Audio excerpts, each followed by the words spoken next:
Visakha steel ప్లాంట్లో కార్మికులు ధర్నా చేశారు. భద్రతా ప్రమాణాలు పాటించకుండా 9 మంది ప్రాణాలు బలిగొన్నారని ఆగ్రహం వ్యక్తం చేశారు. మృతులకు నివాళులర్పించి ₹1 కోటి నష్టపరిహారం చెల్లించాలని అడ్మిట్ భవనం దగ్గర డిమాండ్ చేశారు. నాసిరకంగా మెటీరియల్ కొనుగోలుపై దర్యాప్తు జరిపి చర్యలు తీసుకోవాలని అన్నారు. ఇక ప్లాంట్లో స్టాండర్డ్ ఆపరేషన్ ప్రొసీజర్ తప్పక పాటించాలని, ఆధార్ కార్డ్ బ్లాక్ తొలగించాలని డిమాండ్ చేశారు. ఎంప్లాయీస్ యూనియన్ ఆధ్వర్యంలో చేపట్టిన నిరసనపై మరింత సమాచారాన్ని మా అసోసియేట్ ఎడిటర్ వాసు పూర్తి వివరాలు ఇప్పుడు అందిస్తారు.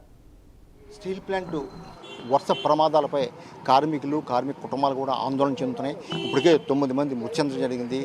నిన్న జరిగింది, ఇవాళ జరిగింది. ఇంకా చిన్న చితక ప్రమాదాలు జరుగుతూనే ఉన్నాయి. కానీ నష్టపరిహారం సరిపోదని మొత్తం వీళ్ళందరూ కూడా న్యాయం చేయాలని ఆ స్టీల్ ప్లాంట్లో ఇవాళ పరిపాలనా భవనం ముట్టడం కూడా పిలిపినడం జరిగింది. మనతో పాటు స్టీల్ ప్లాంట్ చెందినటువంటి నాయకులు ఉన్నారు.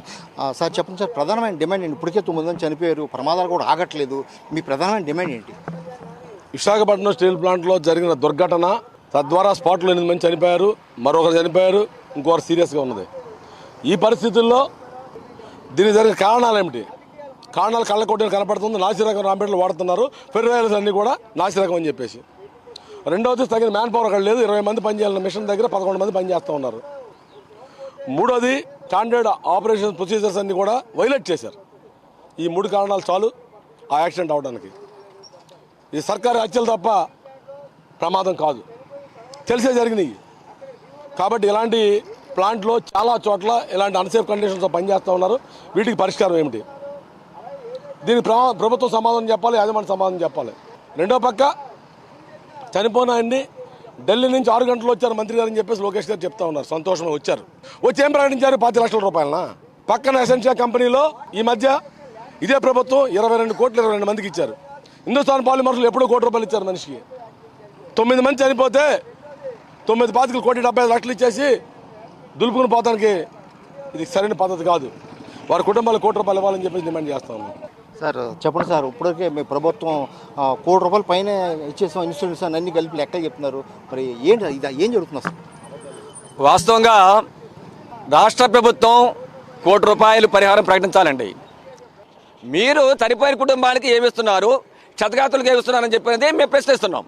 ఇదే ప్రభుత్వం 2024 ఎసెన్షియాలో ప్రమాదం జరిగితే ఈ చట్టపరంగా వచ్చిన అన్ని హక్కులతో కలిపి ఇది కాకుండా ₹1 కోటి పరిహారం ప్రతి ఒక్కరికి ఇచ్చారు. అలాగే ఎల్జీ పాలిమర్స్లో ఆనాటి ప్రభుత్వం పరిశ్రమ లోపల పనిచేసే కార్మికులు చనిపోతే వాళ్ళకి, గ్యాస్ లీక్ బయట చనిపోయిన వాళ్ళకి కూడా చట్టపరంగా వచ్చినటువంటి సదుపాయాలు కాకుండా ₹1 కోటి పరిహారం ఇచ్చారు. యాజమాన్యం ఏదైతే ప్రకటించిందో దాన్ని మీరు ప్రకటించి మళ్ళీ రెండోసారి ప్రకటించి మీరు చేతులు దులుపుకొని పోయారు. ఇది సరైన కాదని చెప్పదలుచుకున్నాం.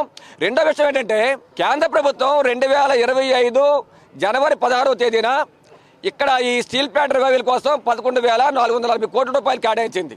మొత్తం స్టీల్ ప్లాంట్ అభివృద్ధి బాట పట్టిస్తామని చెప్పి అన్నారు. సంవత్సరంన్నర అయిపోయింది. ఇప్పటికీ ₹2,346 కోట్ల కేంద్ర ప్రభుత్వం ముడ్డు కింద పెట్టుకుంది. ఆ డబ్బులతో విడుదల చేయలేదు.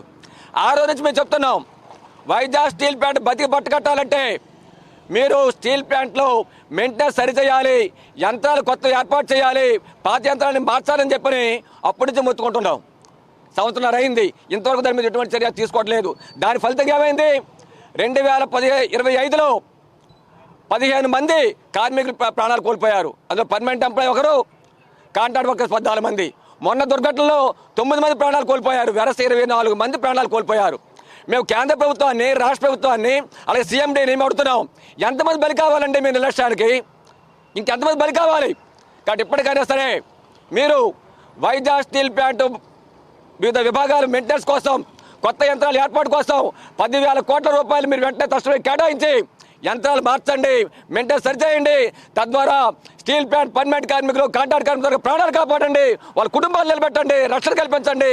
దాంతోపాటు స్టీల్ ప్లాంట్ తాలూకు ఆస్తుల్ని కాపాడమని డిమాండ్ చేస్తున్నాం. లేని పక్షంలో మీకు గుణపాటు తప్పదని చెప్పని మీ ద్వారా హెచ్చరిస్తున్నాం. ఈ పరిస్థితి మొత్తానికి ఇవాళ మొత్తం పరిపాలన భవన్ కూడా మొత్తం కూడా చేసే పరిస్థితి కనిపిస్తుంది. ఆందోళన వ్యక్తం చేస్తున్నారు. ఏదైనా కూడా కోటి పరిహారం ఇస్తేనే ఆందోళన చేస్తున్నారు కూడా హెచ్చరించే పరిస్థితి కనిపిస్తుంది.